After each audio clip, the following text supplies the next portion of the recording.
Nope, all right. Tim, you're up. All right. I didn't get a chance to I know, I did that. go fold here. Anyway, how are y'all doing this week? Good, how are you? Awesome. Great to be here as usual. Like I said, the purpose of me being here every month for, I'm losing track of how long it's been, is to outline project milestones, discuss our overall updates, and provide any information on significant upcoming work.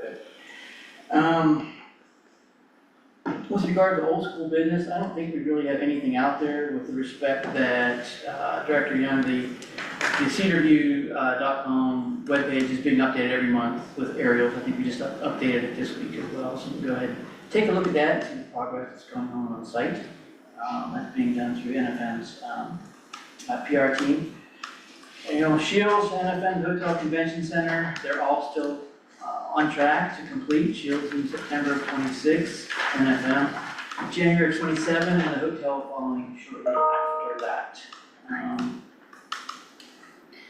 With regard to the NFM store itself, there's one person that I do want to introduce that I promised to bring for the last 2 months, and that is Mike Atkins, the project executive with Keith McShane. I think it's super important to be able to put a face to names. I mean, I know you guys are still gonna report to me, but Mike, I don't know if you had anything you wanted to say, or? Sure, introduce yourself. You have to come to the podium. Yeah, come up with it, lovely. Yeah, I'm Mike Atkins, I'm the project executive, running the NFM construction project, so I just wanna make sure everybody's doing good. I know there's a lot going on right now, and if you guys have any comments or complaints or anything, you can direct them right at me.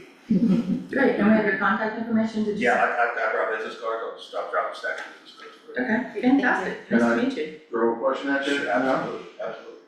So I've got a neighbor that knows I'm on the mud board and was asking about the dust levels.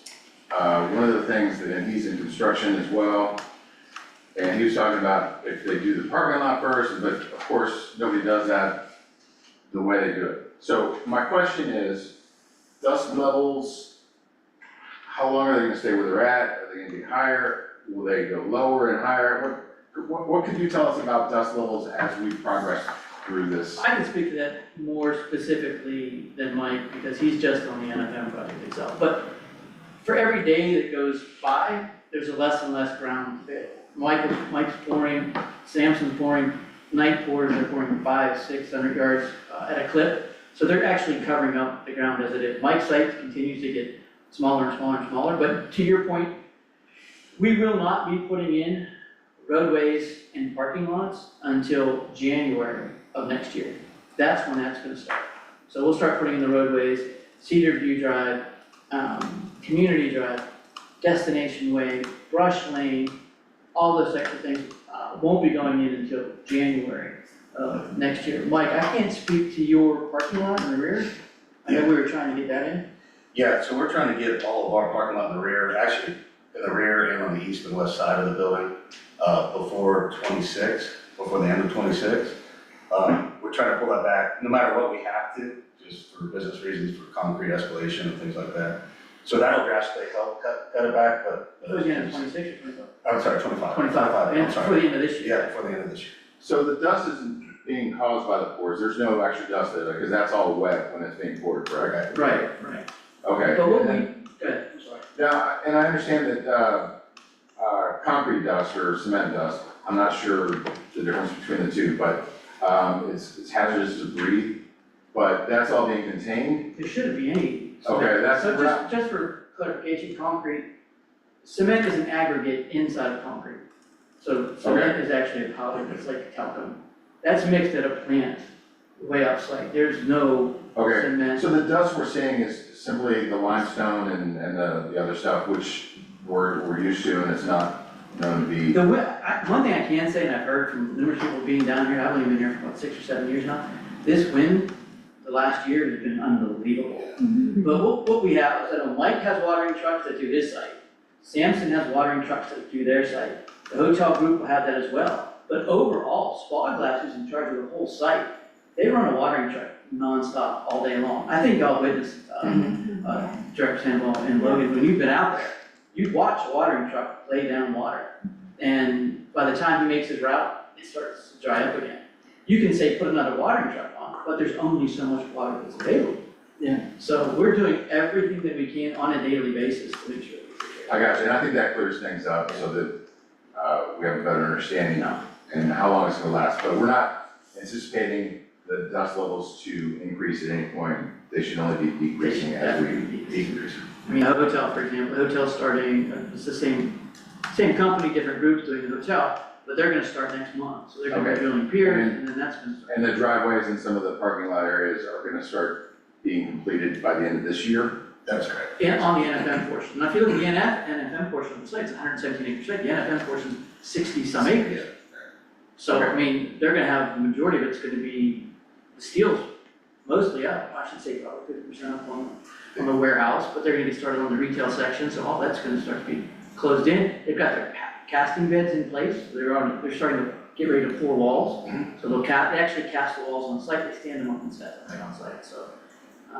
It's gonna get considerably better, probably over the next 4 to 6 months. Thank you. Great, thanks, guys. Nice to meet you. Yeah, very nice to meet you. Okay. That's it. Well, I'm gonna keep it short and we'll leave it at that. And one thing I do wanna clear up, we did have some phone calls over Easter, during the Easter, holiday weekend from some of the residents, along the property line. They were all fantastic, great to hear from. Just wanted to understand what was going on, if there's gonna be any disruptions during the Easter holiday, if they needed to go to their sister's house to have Easter. They were all great, they really understood it. We have not started the work as we anticipated, earlier this month, because there was some plant stock issues. We couldn't get, some of the plants were required to get that area done. I made the executive decision to delay that about 3 or 4 weeks. I'd rather go in and do it all in one time than delay it. The other benefit to that is instead of doing all the work during the school season, or during the school semester, I think school gets out May 23rd, so we'll be doing 3 weeks before it gets out, and then the final 3 weeks will be after the school's let out, so that works as well. Great. Perfect. Thanks, Jen. That's what we got. All right, have a good night. Yep, thank you guys so much. Okay, do I? get Stack's business cards. Thank you so much. Anything you guys need, don't hesitate. Good job. Thank you so much. Thank you, guys. Okay, do I have a motion to approve the minutes from March 11th and March 26th? Motion. Second? Second. All in favor? Aye. Anyone opposed? I'm gonna have snacks that wasn't there. Okay. Okay, great. Sandy? It's pretty short. We started our summer fun. We had our shred event the first week in April, first Saturday, and then we did our egg hunt. I think both went very well. We had more people bring their shred than we've ever had. So we still, the truck holds 7 tons. They said it would take us 8 hours to fill it, but we didn't come close, so. But anyway, it was very popular. I think all the advertising is finally getting around. We're not hearing from people that, oh, I didn't know, because it's so prevalent. Everything is real prevalent. The only thing, well, the next thing we have coming up, the big one, is 4th of July. And we're working with the Met on that. And I need to get with Mark about the possible movie night in the pool. But just kind of don't know what's going on when, so. Okay, yeah, we're with Lisa on that and Mark. Okay, thank you. Thanks, Sandy. Okay, Williams County Sheriff's, Boggs just walked in. Hey, do you have an update? No, no. Yeah, Antonio didn't pass anything, he just told me he wasn't gonna be available, just come over, so. Okay, all right, great. Sorry. No, you're good. Yeah, quick question if I could. Last month we had discussed not locking the gates on the other ones, has that not been implemented yet? Okay, so, maybe this was in the last one, I'm sorry, 3-3. Okay, so that would have been before, alright, so I apologize on that. Okay, I'm good, no questions, be done. Okay. Is that Mark on the line? Hey, Mark. Hello. Sorry there. All right, hey, Mark, go ahead. Sorry. Okay, yes. The full reports in the packet. We're pretty much wrapping up over at Apache before the tidal waves start their practice. And then we're ready to open Tomlinson, not this coming weekend, but the following weekend. We've got all the stuff ready to go. We're finishing cleaning out the guard shack and the pool is ready. We did finish the slides this week, so we're ready to go there at Tomlinson. Great, thank you. Okay, let's go on to priority landscapes. Thank you, Mark. Thank you. We have Trip on the line. I am here. Hi, Trip. Hello, how is everybody? Good, Do I need to turn on my camera? Does that matter? if you can, if not, don't worry about it.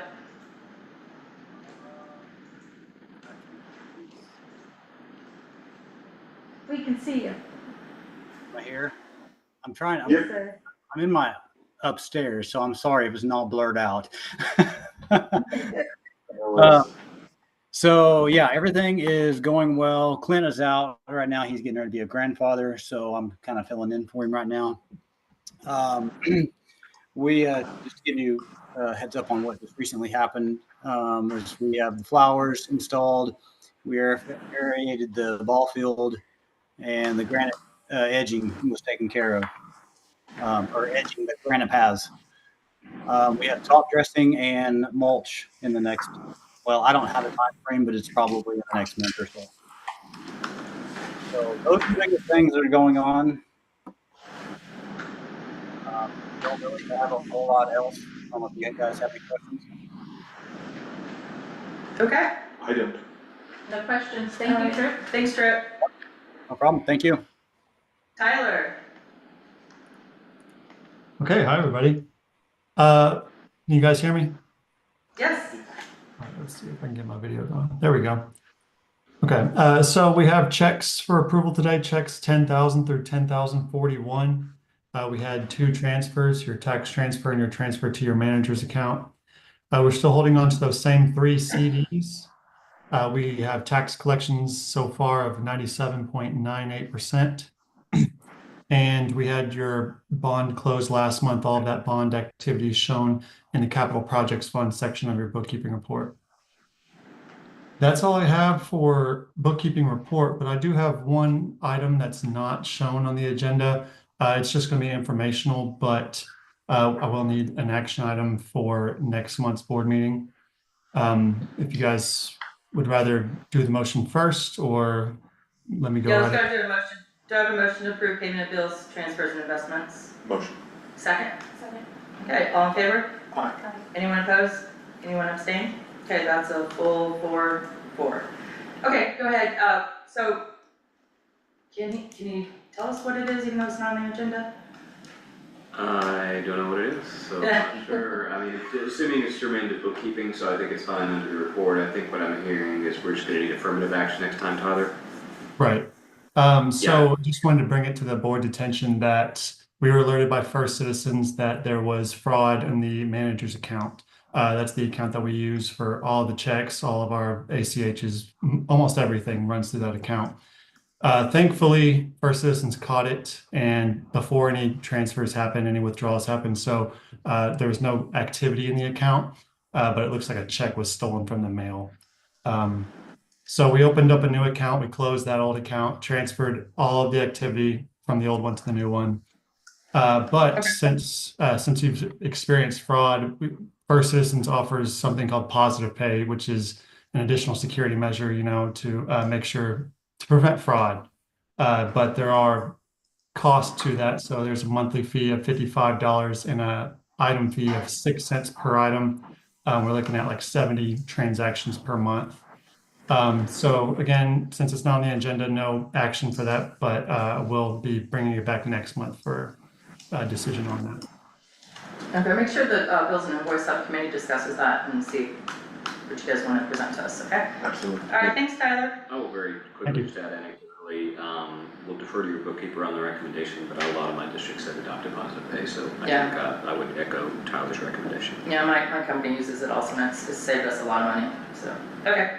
All right, great, thank you very much. Thank you. Anything from Finance and Audit Subcommittee? No. Okay. No items. All right, Professional Services, Crossroads, Ben. How's it going, everyone? Nice to see everybody. It's been a good month. Real quick, my report is pretty brief here. It's in the packet if you guys have any questions. One thing I would just like to notice is our water loss is kind of trending a little high. If you look on page 3 of the report. With that, I did reach out to our leak detection guys, James Sheely, who's done them before, and acoustic leak detection. They are booked until about July. So I'm gonna keep pursuing some other options, but we also have to keep in mind that the AT&T is going on. They finished up, and I can use this in a second, but they only hit one line in the Chardonnay Napa Valley section, which is good. But I'm hesitant to do a leak detection study if the AT&T people are still in here because it kind of like defeats the purpose, right? Because they might hit something.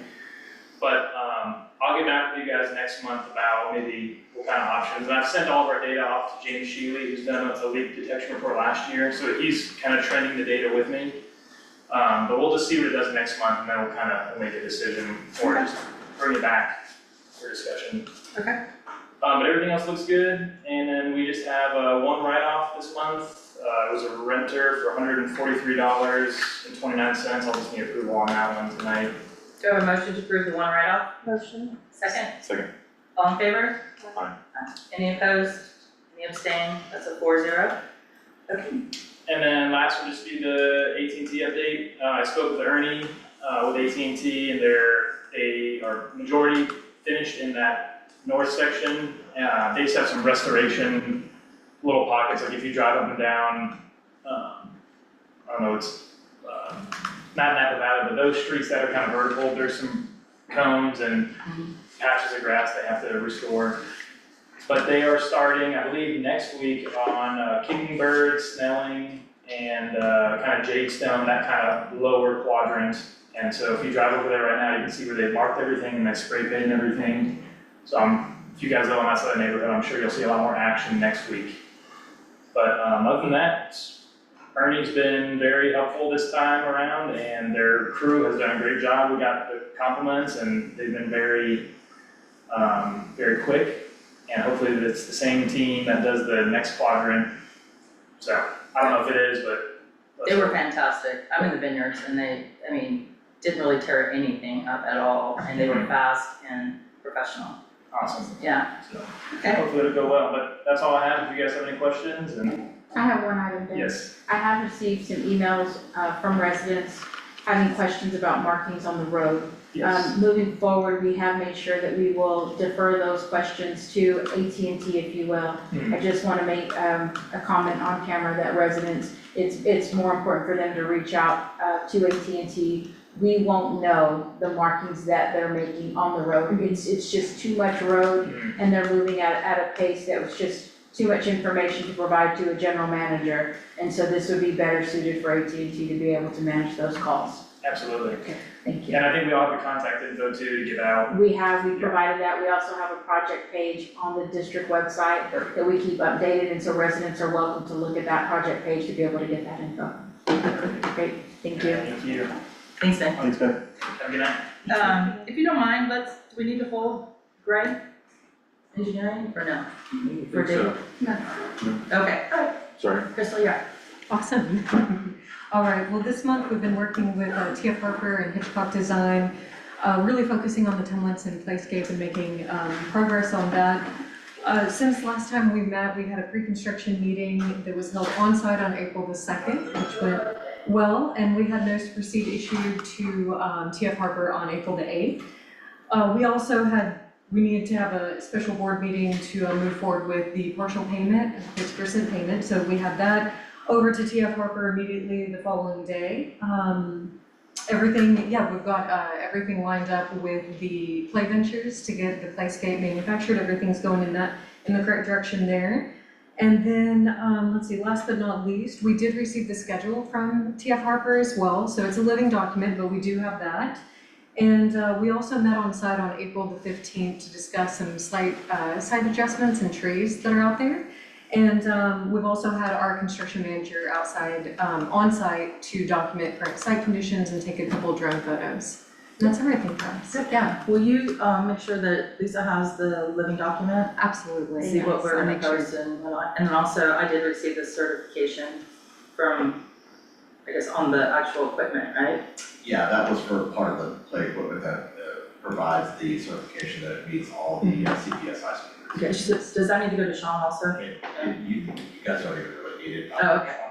I'm not sure why he said it, but he does have it, so Okay, awesome. you don't really need it. Okay, good deal. Thank you. Let's go ahead and go to, we're gonna hold Boy Scouts till David Shoemaker gets here. The Monarch rental application, I thought that was being removed. And it should have been removed. We're actually gonna hand that over to the finance subcommittee once, the amenities group. Maybe the whole one. Huh? Yeah. Oh, do I have one? This is the one that was up there. It is, if it is, then use this one. Okay, sorry. Good, then it was held. So the next one should be Hitchcock design here, number 13. Okay, do Hitchcock. Nope, we're gonna wait, what? That one is Sorry, well. we're gonna wait one more time. On Okay, and not one more meeting, I just mean until David gets in. okay, and yeah, I did just asking ETA, so I haven't heard from them yet. Blue Ribbon Cooling, So Blue Ribbon Cooling, I have estimate 1104666176, that's in the amount of $5,042. In the last budget meeting that we had that was approved, this Blue Ribbon estimate was included, and this would be for the Tumlinson Tumlinson Pool Guard Shack. So this is part of our budget, it is something that I feel like is super necessary, those kids need a place to come in and get cooled off from. If not, they are literally in the heat their entire shift, so again, $5,042 and then split is.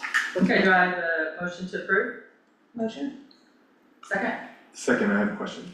go ahead. So this, you said this is in the budget? This is in the budget, this is what I included in the budget. Okay. And we talked about a good, better, best, and we went just with the good. So we stayed within range and it does come still with warranty. And then get it done before, Yes, Okay. Blue Ribbon is the ones actually that put in the HVAC system here. They've installed all the other mini split sports in the district and they would be able to get us on our schedule pretty quickly. okay, all in favor? Aye. Anyone opposed, anyone abstained, 4-0 vote? Oh, if I could, also, given that it is approved, I would have to reach out to Tyler and ask him, once the mini split is installed, to send over a check so that way I could get that paid for. Do you just need one signature or do you need Just mine, it's mine. officers? Okay, all right, good deal. Thank you. Yep, okay, Precision Welding, We're gonna table this one. okay? Oh yeah, we talked about that Yes. meeting, okay. Your courts, this is exciting. Yes. So your courts, we actually have information in your packets. This is for a reservation online system that would allow for us to be able to bring up the tennis courts, pools, Jamato Community Building, as well as the pavilion. This system actually allows for us to be able to, as administrators, allow residents to come in, create a username and password. It comes to the administrators, we vet them to make sure that they are part of the community, after which they are given an opportunity to go in, create their own reservation. They're given the calendars to see what slots are available to them, as well as the cost of the reservation. It tells them exactly, how many people they'll be able to bring in with them if they're trying to do such a thing. And then it also lets them be able to go ahead and use the online credit card system, which will allow for deposits and so forth. This is something that would roughly be anywhere from $400 to $600 a year. The first 30 days would be free for us to actually trial it out. Your courts would actually go through the system with me and allow me to go and create it all. They would help on the backside of the platform. And if we have any questions, obviously we would have super support to be able to help us get through all of that. And if we find after 30 days that it's something that we just don't feel like it's gonna work for the district, we haven't lost a dollar on it. So it's something that I highly recommend. We did discuss in our amenities subcommittee meeting that this might be something you all would want to maybe discuss and approve, but actually not implement until roughly around maybe the August-September timeframe. Utilize the 30 days probably in September, and then actually put this into the fiscal year budget of 25-26, so that way we don't actually mess with the budget in this fiscal year. Yeah, and we talked about in the amenities subcommittee meeting that we'll probably need to adjust our park rules a little bit to incorporate that. So if we don't implement this until August, then that gives us time to update the park rules and get that all formalized. I have a question, is this only for facilities that cost money to rent, or is this also like pickleball courts and stuff like that? So we would eventually probably put a cost to the pickleball courts, but yes, essentially it would be that. And maybe I missed it, but are we doing the Luther, Chance Luther Field would be in there? If you guys decide that you all want to do it as a cost, yes. Does it have to be a cost to utilize that though? It's gonna be one of the things that if you just allow them to, then you're gonna have that push come to shove kind of thing, where everybody bombards it so quickly that, Alright, we'll have to discuss that in the Yeah. committee subcommittee, because I would like to see it for both. Okay. But definitely with Luther Chance, as Robert asked, and that would be part of changing the rules. Right, so how many, so it'd be over 8 but less than 12, right? If That's we- correct. Okay, Mhm. and would the pools theoretically be in there too, cause you can reserve the pools? we certain times? we would, Okay. but we would definitely work with Mark on that to make sure that all of the boxes are checked in Right. regards to, once that full reservation is made, that he's able to accommodate from his standpoint as well. Yeah, be interesting to see if they have like a pending, I know when you register for like swim team, for example, Mhm. you can set it to where you're not automatically accepted until somebody reviews it. Right. So on And so those, it might be, that's probably what we would do, is we put in a review system on that one. Yeah. Mhm. okay. So I we're- met somebody that lives in Terra Vista and they use it for pickleball. And Lisa, I guess Crossroads, works over there too, so we got some knowledge about it, so. So you're thinking probably the $700 a year would be I think out of that, these options? that would probably be the one that we look towards, yes, sir. And this would free up Amy's time as well, so she Right. spends a lot of time on reservations. And people don't have to wait till the business day to reserve, Right. so, so, Another question, the transaction fees, is that on per rental or is that based off of the overall amount that we pay? That's gonna be over on the overall amount that we pay. Okay. Alright, good deal. So then we'll bring it back to vote on it in a couple months. I would say in a couple of months. Okay, thank you for that. Yes. Great. Do we have anything to report from the amenities subcommittee? Your memo is in the packet. Okay. Okay, 18 we're gonna wait on as well, correct? Ad hoc grants for the shoot? yes, although really there's nothing to report on outside of the, item of train. Right. So really, we could just skip that item. Okay, alright, special events? Anything? We currently don't have any special events, as Sandy mentioned, we are actually working together to get prepared for the 4th of July. You'll be able to see in the June newsletter that we are going to actually be shutting down. Again, Jacqueline and Susan drive to be able to help with facilitating safety. So again, we'll be working with the OA committee to be able to get all that done, and obviously advertising this information before then. And another special event that I had, because I said I had none, but we have decided and have already started to advertise to residents that we do have a Germano bolt drop pick off, bolt drop off, there we go. Scheduled for May the 3rd, that's gonna be from 9 AM to 1 PM or until full. Last year, we did see it go until a little bit after 2 o'clock. And we do have deputies that will be helping us with that as far as getting the forms filled out. And we will put up the signs for that soon. Fantastic, thank you. Restricted covenants, we need to go into executive, do we wanna wait on Shoemaker? I suppose so. Okay. Alright, TDS. I know we have Jamar on the line, I'm happy to kind of lay out what we have, board members, I think that version of what is, so this is to integrate, we all decided on last month to add the additional 2 curbside pickups on an annual basis, and to also add provision of portable toilets for events in the district. I have worked with David Johnson, Director Johnson, as well as Jamar on kind of making a few tweaks here at the end. I have an updated draft here. I brought 4 copies. Nancy sent out a copy late in the day. I don't know if you mind sharing, or we can share this one here. Let me just walk you through, and I think this should generally represent what was discussed at your last meeting. So, and board members, just to refresh everyone's memory here, we have actually, this will be the 5th time that we've actually amended the current deal that we have in place with TDS. So pretty simple amendment here. Under section 1 of the amendment, we essentially just add the additional 2 curbside collections to a similar provision that already exists that speaks to the Germano pickups. And so that will add that. We have put some language in here that we anticipate that these will occur in July and January. Those are intentionally spaced out, so that they would, the curbside pickups would be July and January. Intentionally spaced out because right now you've got 6 months in between the Jumano drop-offs, and so these would be intended to happen in between those, with the caveat that Jamar provided some good advice that having in January might be a bit dicey because of weather, so we do have some flexible language in here. And more than anything else, I think TDS just wanted to have a couple weeks' notice specifically for, and so the district manager will work with TDS to get those scheduled. And then under the second section here, modifying or adding the provision of portable toilets. So TDS has agreed to provide portable toilets for three different, a total of 6 events, 3 different things. 1, the back to school bash, 2, the 4th of July event, and then for each tidal waves event that is held at Apache Pool, simply to assist with the amount of people that are at the district facility for that one. And we worked through this today. It also specifies the amount of toilets that would be utilized for each event. And just like in the last provision that we talked about, just want to give as much guidance as we can. I provided Jamar with the current schedule for the events out at Apache, and so hopefully we'll be good there. We talked about on the second page now, compensation. We did talk about the increase in costs. Everyone can refresh my memory, but especially you, Jamar, I think we're at 66 cents increasing to each monthly bill.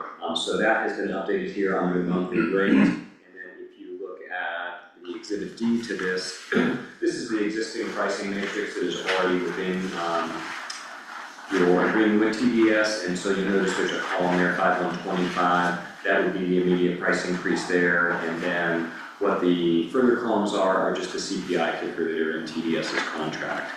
So happy to field any questions or comments that you have. Jamar has run drafts on TDS. I think this is a finally acceptable copy of the draft. I would defer to Director Johnson as well, as he was kind of with us for each step of the way. And my last caveat here before I open up for discussion, I believe we talked about passing the 60-cent increase through within the rate order. So we will look at the rate order in a few minutes here, more relating to the Stage 3 water increases that we talked about, but I have accounted for that in the rate order as well. We'll talk about more when we get there. But open it up for questions and comments. Director Johnson? No, I don't have any questions, only to say thank you so much, Jamar, we really appreciate it. Very welcome. And I guess, we were talking about starting in May, but really, because all we're doing in terms of services is adding the district-wide collection events, really, nobody will see an actual, the first event will be in the July timeframe, is that right? No, the first event will be at Tidal Waves in May. Absolutely right, I'm sorry, I was referring to the district-wide collection, but you're right, the first one will be in May, you're absolutely right. But the curbside collection, we can start advertising that is happening We'll work together. Yeah, we'll work on the exact date, but that's in July, is that right? Okay, awesome, thank you so much. I'm sure we'll put something in the next newsletter about this, but we probably need to send an email out to all residents, I would say, to let them know. We work on the newsletter and then we also will do that. Okay. Yep, Good. that sounds good. Alright, so are we ready to vote on this? I am.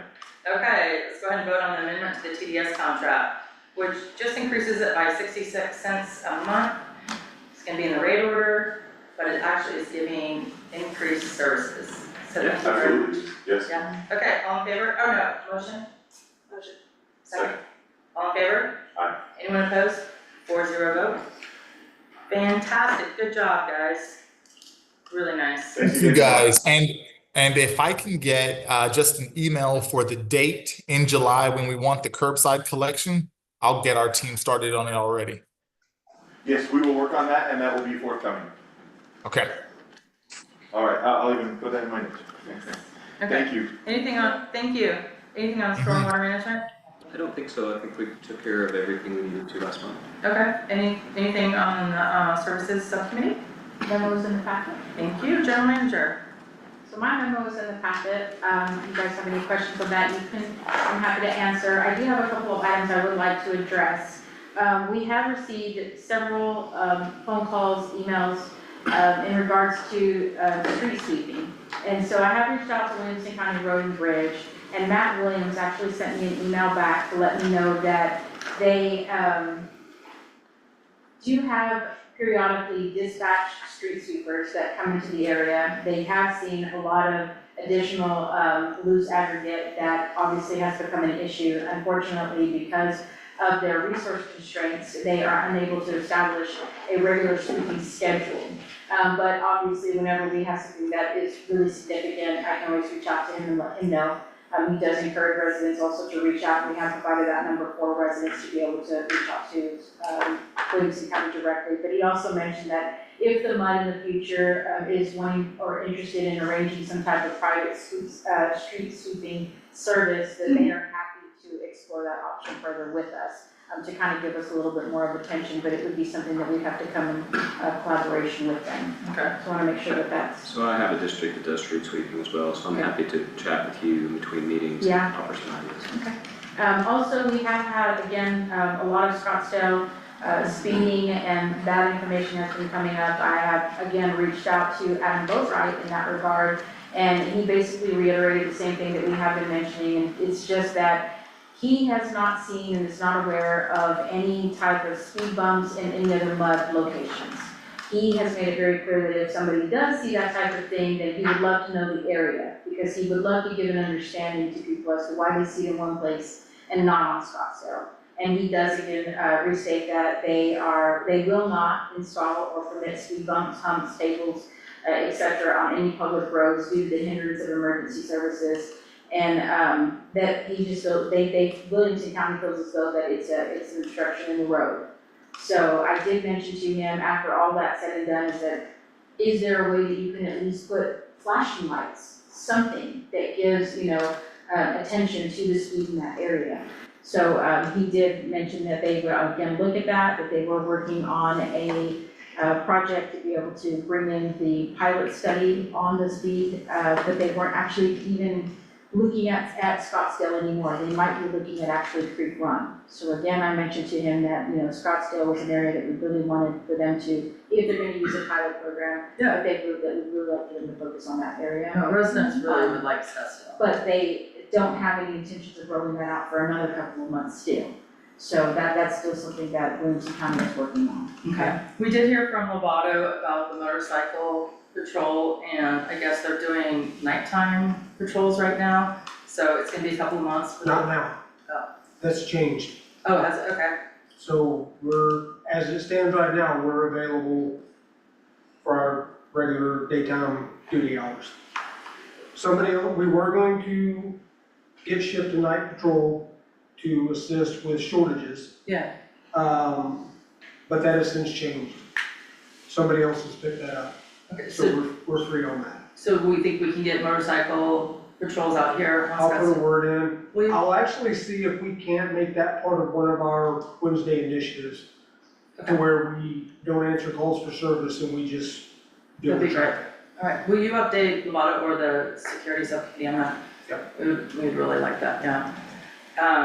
I'm doing that citizen class right now with Williamson County, and this past week was with your department. And the sheriff talked a lot about the cost of deputies working in MUDs and how much and how many MUDs have off duty. It's really interesting. I sent Amanda and Lisa the little video because it was all recorded. Maybe we can share that at some point because it was really interesting what he was saying, so. Okay. I do have two other items. Oh, sure, sorry. Under general management, I just wanted to bring you all attention, whenever you go through your packet, you will see in there that check was cut for AWBD at $515. My name is on that. If you go to the Crossroads invoice, you will see a credit back to the district, so I just wanna make sure you all are aware of that. And then the last item, underneath the finance subcommittee, after discussion, we were able to confirm with Tyler that credit card refunds are allowed through the system. What we also understand is that there is a 90-day time frame. So what we have done is actually created a new standard operating procedure where once a reservation is completed and the reservation looks for everything to be good, my assistant will come back to me and provide to me the information to go ahead and do the refund. We'll provide that refund information to Tyler to let him know that it's complete. If it is after a 90-day time frame, that resident will receive a check. And so that standard operating procedure is in place now. One would think that would cover most of the reservations in the neighborhood, that they make the reservation and then execute, for lack of a better word, within 90 days. So we're expecting no ticket. Okay, Can we still discuss the street sweepers? sure. So I noticed that they came by, and I'm not used to that, having lived here for over 20 years, that the street sweepers came by. Streets look great. Very next day, the street sweeper were there sweeping again. And I couldn't quite figure it out. What I'm curious about is how often do they sweep our streets? I wonder if we can get what has been done over the past year or past 3 years. Maybe we can ask the GM, give her a directive to find that stuff out. That way we could better make a decision on if we want to ask them out for an additional street sweeping, say they do it every 2 years or something like that. I noticed that they did it right after the pollen had been out, and I thought it looked great. That might be something that we might like to look into. Can we consider getting a history and the costs associated with requested street sweeps? Sorry, I have a follow-up question. Yeah, go Not ahead. for you. I just mean, I have a follow-up question on it. Is it something we pay for, or is the county provide that service? Okay, so, I guess are they typically called out when they, sorry, my words, do they come out when they're called, or? Okay, so maybe somebody called them, they were scheduled to come out, somebody called them or If something? residents reach out to me directly, I will reach out to Matt Williamson, and he will actually send out a crew to come and handle the street sweeping. He does make it clear that if there are cars, anywhere on the curb line, then you're not gonna get, a solid, Sure. sweeping, if you will. But they do have in their own schedule certain streets that they come out, and it might just be maybe one of those, Yeah. luck of the draw things, because they have so many districts and streets. Yeah, we just need to see. I did notice when AT&T was doing the micro trenching, they also are sweeping the streets, so if they're getting ready to do your area, this may be what you saw. Yep. Okay. Welcome. Thank you. We put a couple things on hold, let's just finish up and then we'll go over there, okay? All right, legal, or do you have anything else? I don't. Okay, legal. Right, I don't think I have anything generally. The next item up for me is the rate order that we discussed, so, I think the order that should be in your packet is a red line order. And board members, just to refresh everyone's memory, last year we did a rate study because Cedar Park had begun to institute increased water rates during the stage 3.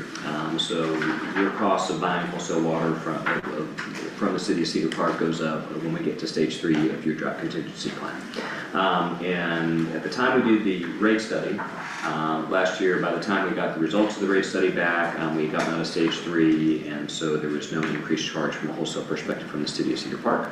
I think as everyone is well aware, I saw signs at the edge of the district indicating the same. We are now in stage 3. So what we talked about last month is integrating the results of this rate study from UGen to essentially just pass along the cost of the increase in cost from your wholesale rates from the city of Cedar Park. So if you flip to, let's see what is page 7, you'll see redlined. And I did reach out and talk to one of the attorneys at Cedar Park, looked at their language. They have adopted by ordinance, and it goes to their code of ordinance, so their methodology for kind of establishing and adopting rates is a little bit different than y'all's in terms of having a rate order. But what UGen did when they looked at this, you have basically 4 volumetric classes of customers, and so what is in front of you is a 40-cent increase on each class of customer, whether it's, and that's consumption 0 to 7,000, 7,000 to 14,000 on down the line.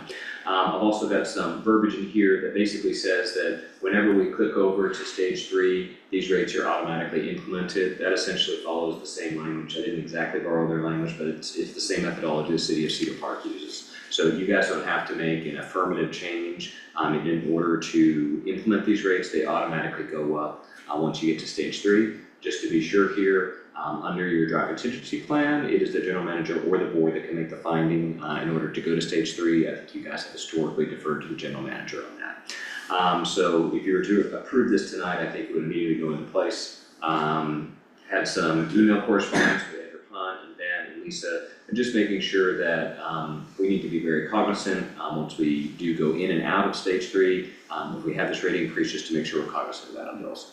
Happy to answer any questions you have. I do wanna note, that this is a 40-cent increase per customer class here. At the time that we did, that we reached out to NewGen, we requested 2 scenarios. The one that you have in front of you here, which spreads it out over your entire customer class. The second one that we requested was what ended up being leaving out, not putting anything on the lowest class of customers that were theoretically consuming less water, and instead flipping over to a model where we would put it on the higher consumers. And so if you were to do that, the lowest consumption here is at 0 to 7,000 would stay at 508, and all the others would increase an additional 35 cents. So I believe it's 75-cent increase on the other customer classes.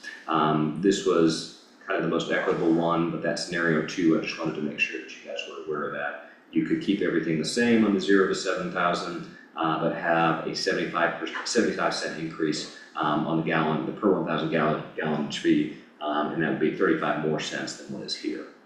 So that would just be the only kind of choice to make here if you're in favor of passing this cost along.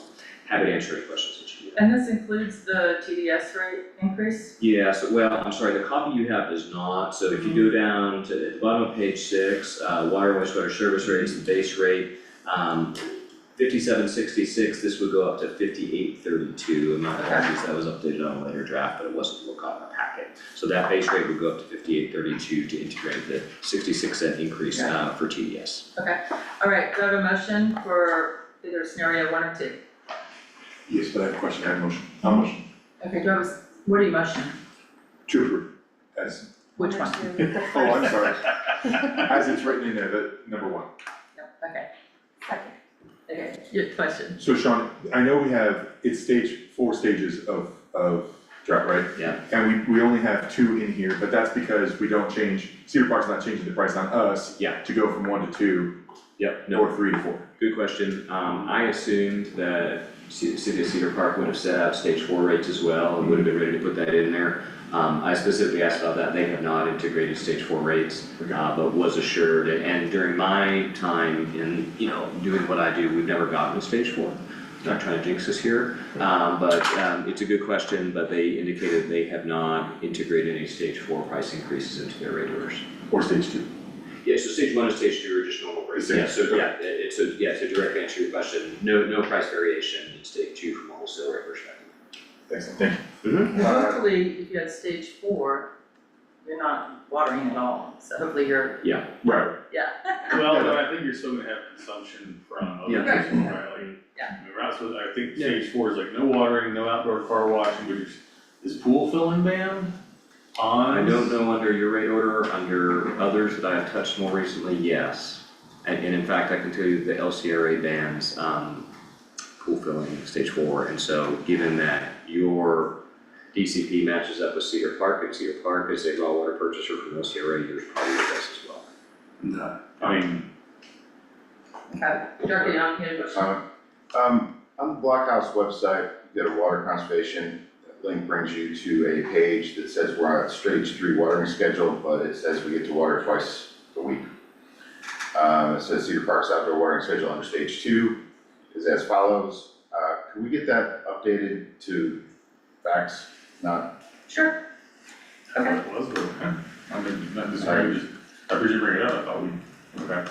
All right, okay, so we have a motion and a second, any more questions, yes? Yeah, so Sean, look at this real quick, so just to confirm, it's up and down right on 3, so going forward, we adopt this, whenever they go into 3, we go in, we go out with them on 3. Yep. And then and I guess what I was gonna ask you too is like, so from your experience, I know there's been some other cities around here that have kind of touched Fort briefly for both water supply repair reasons, or That's like right, down south, like Buda and Kyle, where they're, what have other cities done when they've gotten it before? I just a little bit concerned Cedar Park has always been like, we've never done this, and not really plumbed through what they would need to do. So I'll be honest with you, I don't think I have any other cities or other wholesale suppliers that I work with that have price modifications when they get up into stage 3.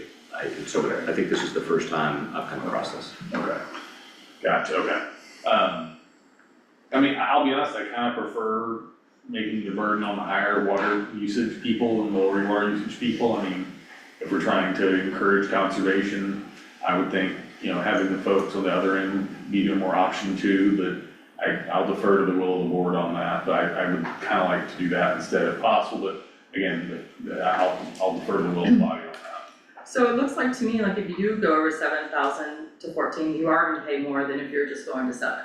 Yeah. Yes, Well, I think, so- but Sean was saying like another option would be like you just leave the low water Yeah. usage low, right? Yes, and I remember acquiring the Crossroads last year when we got the rate study, and my recollection is that about 50% of your customer class is within that first bucket, so less than 7,000 gallons per month. That So much, okay. and that's one of the reasons for the disparity between the 40-cent increase across the board and then going to 75 on the other classes. Okay, all right, all in favor of option 1? Aye. Anyone opposed? Anyone abstain? That's 5-0. Okay, thank you. Thank you for your work on that. Next is the renewal of Gen Pro service agreement. It's in our packet. And I think this one is about to auto renew. Reach out to Lisa. Lisa, I don't think we have any changes right, so really just wanted to make you guys aware that it's ready to auto renew. Okay, do I have a motion to approve? You said it's in the packet. Oh, I thought it was, it's not in the packet. I don't think it's in the packet, and that's because it auto Auto renews. renews, Yeah, so I okay. don't know that we need any affirmative action, Okay. but if Okay. you really just wanted to make Do we need sure. to vote on this, Sean? No vote, no, but just wanted to make sure you guys were aware. Okay, 31, fencing along Scottsdale Highway 183. So, do you wanna talk about it or do you want me to? I'll just real quickly, so for as long as that fence went up, I believe when they opened up Scottsdale, when CTRMA put in the toll road.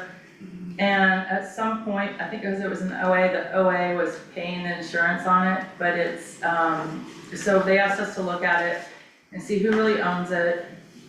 Do they need to continue to pay the insurance? Is it on an easement? So Sean looked into it, so you're up, Sean. Yeah, I'm gonna hastily draw a diagram here. So there is basically like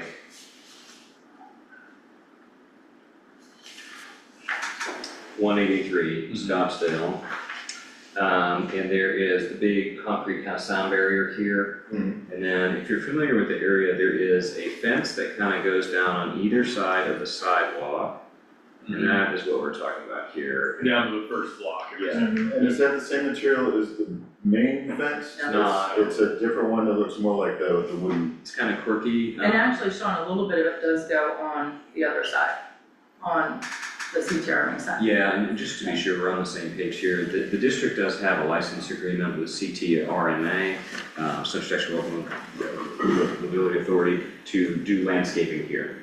But there is nothing in place here with regards to these fences. So this fence is basically, if you look at it in aggregate, it's about 2/3 the height of the larger fences that face 183. And then essentially about 1/3 of that is masonry, and then 1/3 of that is just kind of normal wood plank fence. I actually went out there and walked today to get a better look at it. I think it was in horrible shape. There are certainly some planks that do need to be replaced. But the question that's popped up, HOA has been carrying insurance on it, I think for the past couple of years. And the real question here is, who owns the fences, who can maintain the fences? I've worked with David Gray, Crystal was involved as well. The answer after this very important meeting was that we have no idea who owns the fences. So, and part of that is because it's clear to me, I think these were built at the time that CTRMA came in and expanded 183 and put this other fence up. It's a little bit curious. I don't know if this was requested or if they just did it or not. There are two options here. Either the homeowners that are on either side, so this really only affects 2 lots, right? There's a home here, there's a home here, there's a street here. It is either on the property of the home, or it's within the right of way, in which case it's technically owned by Williamson County. They will not maintain the fence. But you guys have a license agreement that's been amended many times with Williamson County. And so if the district was inclined, the district could maintain the fence as necessary.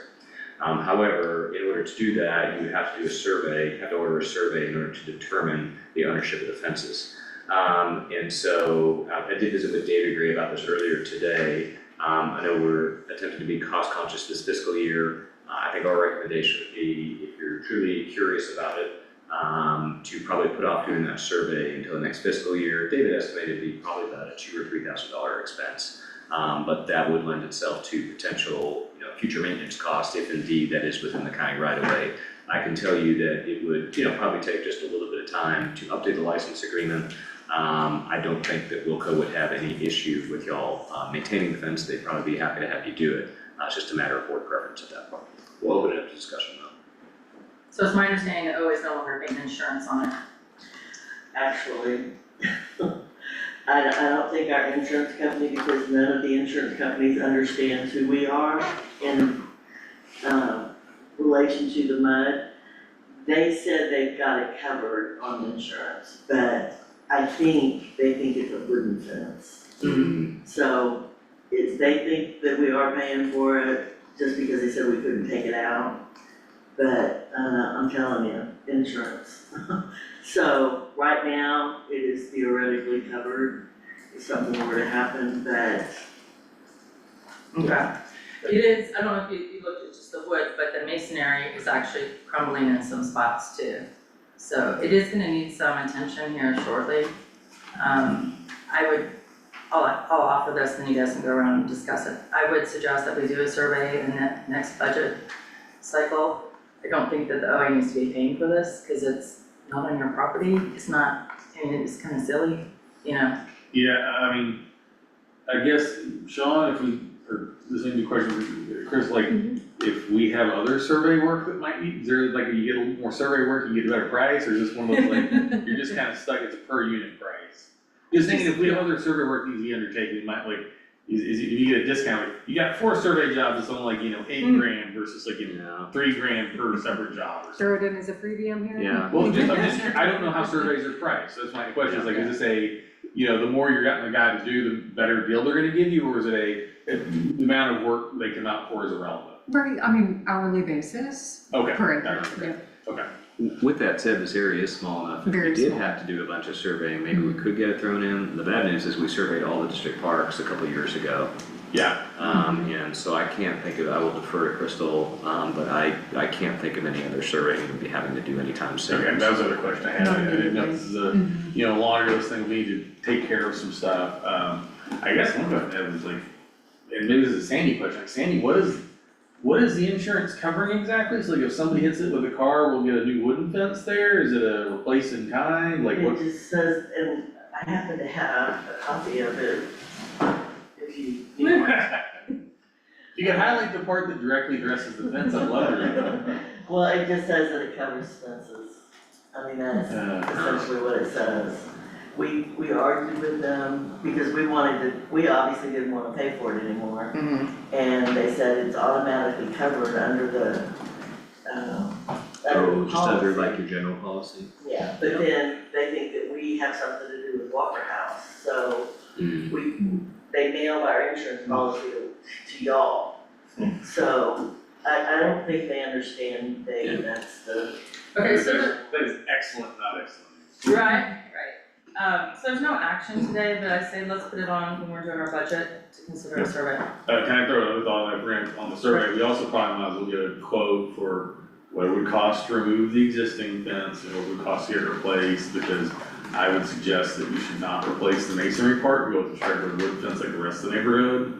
But we probably need to think about what it would cost to replace it if it is on our property, because that's the big thing. If it's on the landowner's property, I don't want us going on their property and taking anything. I don't think we can, it would be illegal expense to. Correct, that's the point, yeah, so. And I would defer to Crystal here, but I think that while there may be some imperfections in the masonry, it's still in pretty decent shape, and I think it's that not a lot of bad. it, so I think the demo would be pretty significant. Okay. Yeah. Did you push on it? 'Cause I pushed on some of it and it moved. Prodded some parts. Did you? Don't kick it. Yeah. Okay, thank you, let's move on. So what did we skip? 13? 12. 12. Boy Scouts, let's start with Boy Scouts. Oh, Boy Scouts, I'm sorry. Alright, I'm gonna let you or Lisa run this one.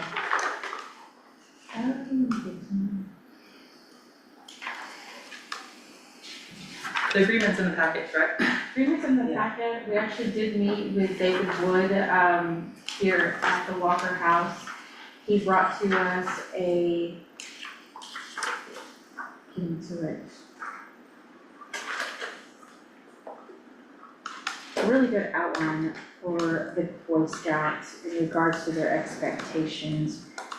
We were extremely satisfied with the detailed expectations, and we mentioned to them, after going through the expectations, that we felt as though, or the amenity subcommittee felt as though it would be a great idea to actually draw up an agreement, something similar to what Tidal Waves has. This gives them a little bit more, of holding them, I guess, to a contract, if you would. We would be able to outline, you know, maybe a 1, 2, 3, as far as if they are not within line of the contract itself. They have made some great strides in their expectations.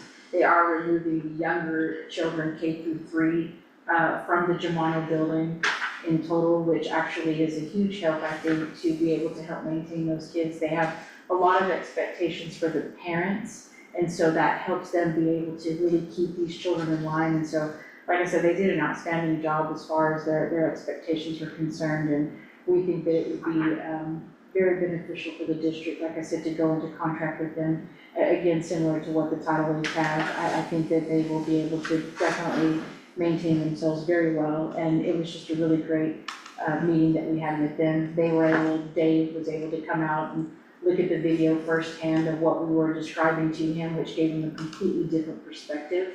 And so he was extremely apologetic as well, and we just think that this would be a lot better suited, like I said, for the amenities subcommittee to be able to manage the scouts, if you will, instead of bringing them back to the board on a regular basis. Maybe anything to add? It was a great meeting. Dave, like echoing Lisa, was very apologetic after reviewing it. Somewhat embarrassed by the video. It's different when you're looking at the video. They're used to contracts. Everywhere they go, they have a contract, and for whatever reason, this is kind of not the norm for them to not have a contract, so they were also very much in agreement that it would be beneficial to have a contract. Okay, I'd like to go ahead and direct Sean to work with Lisa to draft a contract and bring it to our next meeting. Is that good? Are these, go ahead. Oh, no. Yeah, go ahead. Are these are new rules? Some are new, some are existing. These are more outlined, the parent edition is newer. Okay. Expectation for that, and then the outline back here where they've got the expectations of Giovanna Park, where they're moving the K through 3rd, those are some changes. Okay. I just wanted to make sure it was different. Based off of than what they've done observing before. that this wasn't a place for young children to be able to truly play. Right, okay, thank you. So real quick, this in our packet is the stuff that they do with their own internal for the scouts, right? And so the only thing they're adding their internal document that other people do is the park expectations, they're gonna have a contract coming back to us. So where are they making, are they still using our facilities for the younger dens to meet, where are they meeting No, somewhere else? not K through 3. They have another place that they're actually meeting. Okay, Mhm. okay. So there's no action tonight, we're just gonna have Sean draft up a contract, and we'll send it over to David and then bring it to the board. Yeah, it was, I'm gonna reiterate what you just said, it was a great, productive meeting, and I was really happy with it. Okay, alright.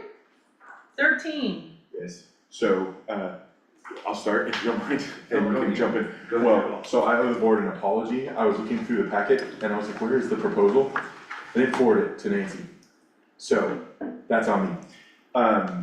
But between Trent and Amanda and I think we can walk you through it. So, and then there's a couple of philosophical things I think to discuss as well. So, the proposal that you have, it's 8,500 fee, and then an additional up to $500 for proposal expenses, printing, mileage, things like that. And it would be turnkey, right, from where we are now all the way to the grant application.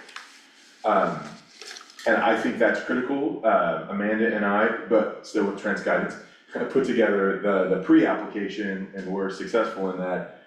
But the real application is no joke, and I don't think that, at least I don't feel qualified to do it. So it would be for the entire grant package, and I can forward it to Lisa and ask her to forward it to everybody else, so I apologize again that you don't have it in front of you, although I'm happy to pass around my computer. anything to add on the proposal itself before I shove with other stuff? Yeah, just give you guys some additional background. So, what you guys are filling out would be a TxDOT grant, which is an 80-20 grant where they provide 80% of the funding, you guys provide 20% of the funding for trails improvements. It's a great program. Now, so the $8,500 proposal that you guys have out for consideration includes a lot of preparation, writing, and exhibits that have to be prepared because they want to see what the project looks like, what the details look like, where is it, what does it impact? Have you looked at the environmental constraints? Have you looked at construction, cost, being able to have access into there? What does this connect to? Are you connecting to existing neighborhoods? They have a whole grading criteria, and the more exhibits, the more detail, the more things that you can put into it, the better chances you guys have to be able to get funded. And the consultant that we're working with, Judy Langford, this is what she does for a living. She has submitted grants for TxDOT. She knows their process, she knows what works to win grants, and she has a group, maybe 15 or 20 employees. They write grants for municipalities, for MUDs, for districts, cities, all the time. So we're in good hands, you guys are in good hands with her, and we've partnered with her. We would be providing all of the graphics and exhibits, and drawings. She provides the writing. You guys get a great package that gets submitted in June, for grant. Yes, absolutely, thank you. And so to add just a little bit, there is the potential that we go for this, we get the proposal and we don't get the grant. But I still honestly think that it would be valuable services because even if we're unsuccessful, we can submit it again in a future grant application and it would be 90+% complete. The other thing is that when the three of us used our park master plan to submit the pre-application, in their very, very thorough analysis of our pre-application, they identified a lot of things that are out of date. First of all, we can't use that line in there between Tonkawa and Apache. That's not accessible to us, so that's one thing. So a lot of this would go to updating components of the parks master plan. So again, there's value in it regardless of whether we win or not. Anything to add? So it's not in the budget though? It's not in the budget. I was wondering, Lauren's not here, I was wondering what that would be vis-a-vis the bond. I wasn't sure if a grant application, like if we were successful, would go towards, like would that count as planning? I guess that's not a question we can answer tonight. So I don't know that we can allocate money from the bond for the planning costs that we're talking about here, but I will say that some of that bond money was allocated directly to trails. So if we're talking about matching, I would wanna give them a call first and visit, but I think we could potentially use bond funds that are available that were allocated to trails for this purpose. I mean, these trails are in the master plan, so that's. Yeah. Yeah. The other thing that I wanted to bring up, just like the elephant in the room, so I did confirm, we conferred with Sean and I confirmed with TxDOT. If we're successful and if we use these funds to improve the trails in the neighborhood, those trails cannot be restricted to who uses them, right? So there's no ifs, ands, or buts about that. To me though, I think that it's a very worthwhile investment. To reiterate something Trent said, like, I think that our grant application would be for well over 1.5, maybe even 2 by the time we get there, maybe more. But just for easy math, if we were to ask for $1 million, TxDOT would be picking up $800,000 of that. We would be getting $1 million of value for $200,000 out of our bond. Like you said, it's an 80-20 match. To me, that seems easy math. The other thing that's important to recognize about the public being on the trails is that we're not required to advertise that it's open to the public. We just simply can't enforce any rules that would prevent them from being on it. So we don't check that now. We don't check IDs for people on our trails today. So in order to utilize this grant, if we were successful, all we would have to do is remove from our books rules that we currently don't even enforce. So that's just my perspective on that to the board. But it doesn't open up the pool or the park It would or only, anything like that, just the trail. And Are parks closed at 10 PM? Can they close for everybody at 10 PM? Or can people run on those trails around the clock? If anything's closed, Sean, I'm looking at you, but if anything's closed, it would be closed forever. I think we can still undertake our typical rulemaking. It would just be that those facilities would have to be generally open pursuant to our rules too. Right, sorry. I'd also be interested to have this published somewhere other than just on our wall here. Yes. I know there's some stuff in the master plan, but you can get it in the next packet. That way, if everything's successful, we're putting the trails in, and people come and complain, like, why are you guys putting the trail in my backyard? It's like, well, it was posted, we let everybody know. Yeah. You know, we did our due diligence letting people know. Right, yeah, so exactly where the trail is gonna go, like the grant, so we cannot do, so the pre-application was for everything, but they remarked that that was a very, very low price, right? For the amount of trails that we put in there, because we were using, again, 2019 numbers. Based on that, we still have to figure out where we're gonna recommend improvements for. It's probably gonna be targeted, just based on their comments, at the connecting parts of the trail. So like, for example, and I'm just kind of shooting from the hip here, but not necessarily the trails in Jumano, but the trails connecting Jumano to Apache, because the grant is specifically for connections and things like that. So the reason I bring that up is because I don't know exactly where we're gonna propose they go. But my thought is to bring the plan back to the board when it's a little more mature, because I just don't have it today. The other thing about your question, Director Young, is that my brain went to the next step, which is if a member of the public is acting up or being disruptive or damaging to our trails, we can have them removed, just like we can have a resident removed if they're doing that today. So there's no real more risk to our park infrastructure. Just, you didn't ask that, but just in case. So, just connecting to the greater trails of Cedar Park Lane, my thoughts really quick, are to do that near basket 5 for the disc golf course. There's a big gap in there, which, like, you're standing on the hill at basket 5, like right over it, just like right down the hill a little bit. Whereas connecting, you know, right at the creek would be bad, or connecting at Scottsdale might be difficult because there's a lot of weird, you know, really thin areas, but it would be a great place in there to do that. Okay, well, absolutely. So please consider that. Yeah, absolutely. So that's really what we're looking at. High on my own priority list is connecting between Hutton and Spotted Eagle up through there to the main creek and then down to Tomlinson. It has a couple of other advantages as well.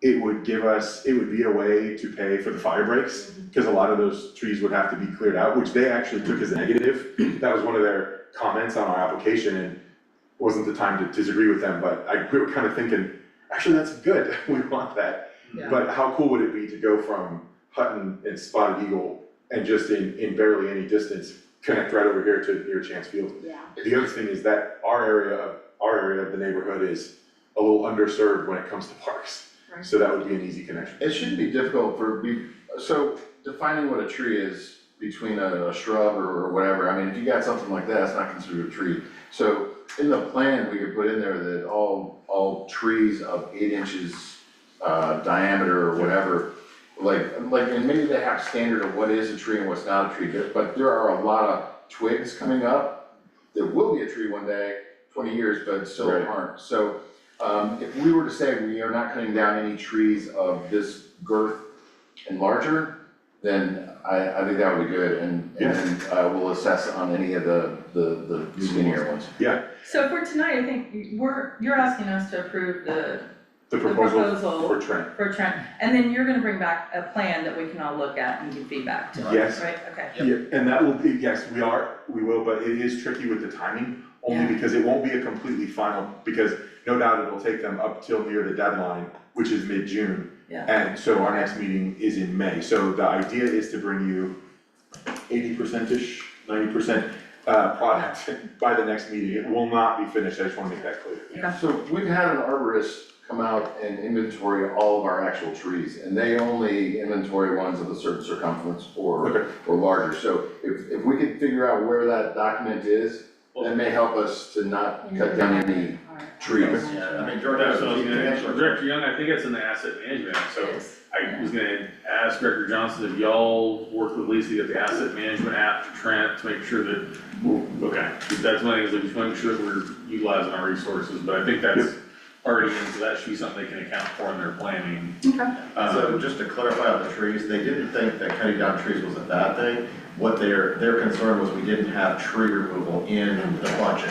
Sure. Gotcha. And because for trails management, we don't know. At that level, we don't know. We got trails moving in around the trees. Their tech stop, they assume that you put a trail in straight and just, whatever's in the way, you just blow out. And so that was their concern. You mean they're civil engineers? Yes, well, except for Crystal, she's. Thank you.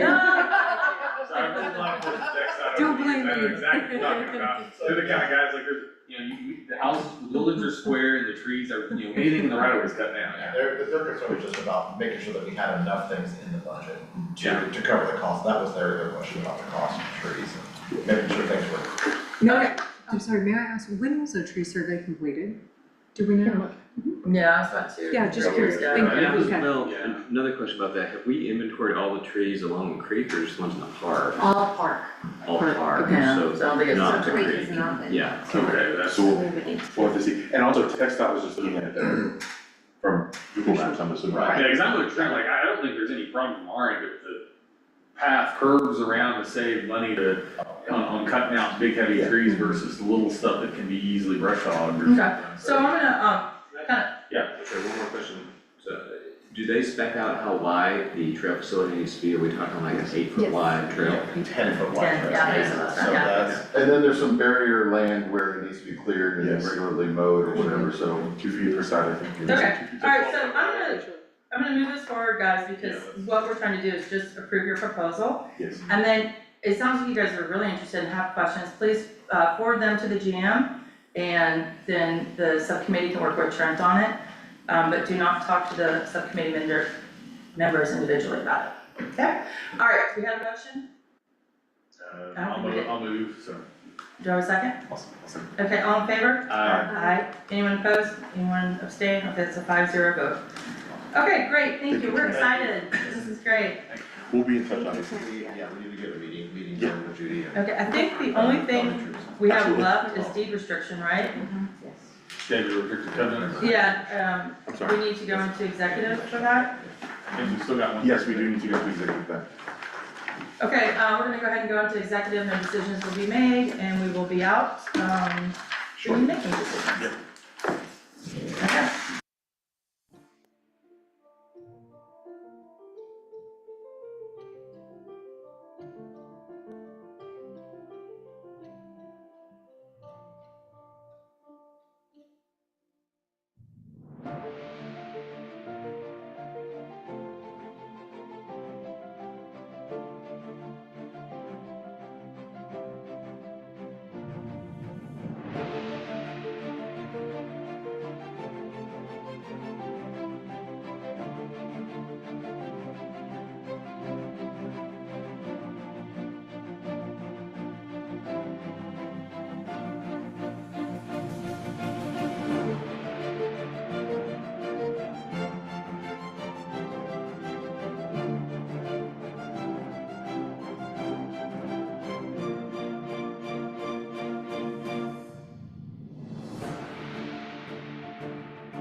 got us back up?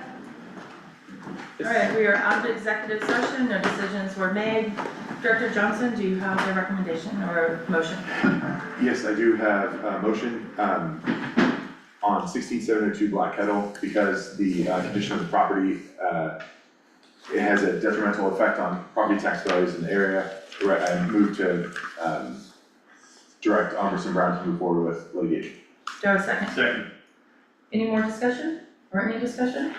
I think the only thing really to add is this is a textbook case of a homeowner that has reached out too many times and has refused to have contact with CAM or us or Armbrust Brown, and that, you know, that we hate to make these motions, but if people don't contact us, this is where things end up. So again, for anybody listening, it's always better to contact CAM and Armbrust Brown or work with us about the scenario going on than just simply ignore the notices. Okay. All in favor? Aye. That's 5-0. Last thing I didn't mention during your security update, which wasn't, we are having a lot of complaints about cars parked on the road that are not registered or they're expired. Just to clarify, you can ticket a vehicle that has expired tags in the road. Not curbside. They have to be operable on the road for us to ticket for it. And we used to be able to red tag for those, and that has all since changed too. Our policy is now more cohesive with state law, because once you red tag a vehicle after 48 hours, it's impounded. Yeah. And we can't impound just for simply expired tags. Yep. Flat That vehicle has tires? to be, yes, it has to be something that presents it to be immobile, Okay, which is like flats, hoods up, engines taken apart, you know, stuff like that. okay. So Parts we're, missing. it's become more strict in regards to what we tag and are able to legally impound. Okay, well, that's good to know. I Yeah. misunderstood that, so, but we are getting quite a few complaints. Okay. Do I have a motion to adjourn? Motion. Oh. Second. All in favor? 5-0. Thank you all. Awesome. Hey.